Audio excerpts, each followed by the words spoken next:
తెలంగాణ శాసన మండలిలో కాసేపు గందరగోళం ఏర్పడింది. మంత్రి జూపల్లి వర్సెస్ బీఆర్ఎస్ ఎమ్మెల్సీలుగా మాటల యుద్ధం జరిగింది. తెలంగాణ ఏర్పాటులో కేసీఆర్ పాత్ర అంతో ఇంతో ఉందని, పూర్తిగా లేదనడం లేదన్నారు. గడిచిన 10 ఏళ్లలో ప్రజల ఆకాంక్ష మేరకు పరిపాలన జరగలేదన్నారు. జూపల్లి వ్యాఖ్యలపై బీఆర్ఎస్ ఎమ్మెల్సీలు అభ్యంతరం వ్యక్తం చేశారు. ఆయన ప్రసంగాన్ని అడ్డుకున్నారు. ఉన్నమాట అంటే ఉలుకెందుకని మండిపడ్డారు మంత్రి జూపల్లి. మీరు ఏది చెప్పినారో వారు దానికి సమాధానం చెప్పాలి కదా.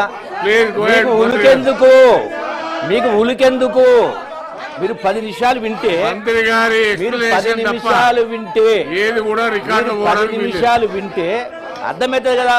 వినడానికి భయం ఎందుకు? వినడానికి భయం ఎందుకు? మళ్ళా కవిత గారు మీరెందుకు పూజలు మాట్లాడండి. వారు మాట్లాడియండి. నేను వారు మాట్లాడిన అంశానికే వస్తున్నా. నేను మొదలే పెట్టలే మాట్లాడియండి. నేను మొదలే పెట్టలే. దయచేసి వాళ్ళు కూర్చుంటే చెప్పనియండి. దయచేసి వాళ్ళు కూర్చుంటే చెప్పనియండి. వారు ప్రస్తావించిన అంశానికే వస్తా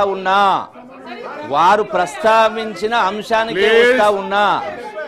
వినడానికి మీకంటే అంటే మీ లోపల ఏదో భయం ఉంది.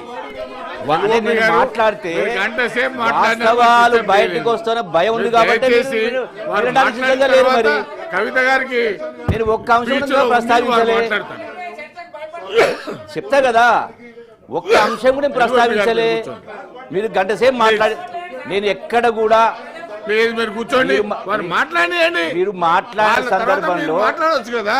నేను పల్లెత్తు మాట మాట్లాడలే, సావధానంగా గంట సేపు విన్నాం. మీరు ప్రస్తావించిన అంశానికి నేను వస్తా ఉన్నా. నేనే చెప్పిన కదా, తెలంగాణ వచ్చిన కేసీఆర్ పార్టీ లేదన్నా. పోనీ ఒక నిమిషం